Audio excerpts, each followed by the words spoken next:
یجادلونک فی الحق بعدما تبین کانما یساقون الی الموت وهم ینظرون، اور وہ جھگڑ رہے تھے آپ سے حق کے معاملے میں جبکہ بات ان پر بالکل واضح ہو چکی تھی۔ یہ دوسری آیت میرے نزدیک جو دوسری مشاورت ہوئی ہے مقام صفرا پر، اس سے متعلق ہے۔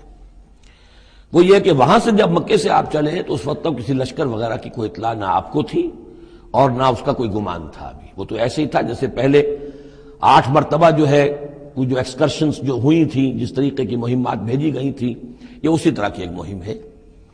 لیکن یہ ہے کہ آگے چل کر جب آپ کچھ دور چل نکل کے آ گئے تھے، یہاں آ کر جو ہے آپ کو وحی بھی آ گئی اور اطلاعات بھی مل گئی کہ صورتحال وہ ہو چکی ہے۔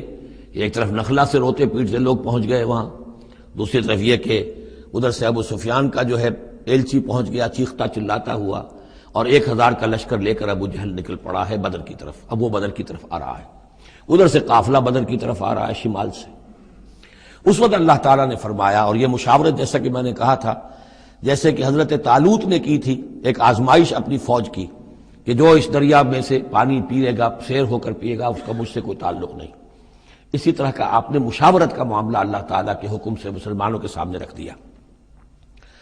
بعدما تبین کانما یساقون الی الموت، وہ لوگ ایسے محسوس کر رہے تھے جیسے انہیں دھکیلا جا رہا ہو موت کی طرف، وہم ینظرون، اور وہ دیکھ رہے ہوں۔ ظاہر بات ہے یہ کیفیت تو کٹر جو منافق تھے وہاں پر انہی کی ہو سکتی تھی۔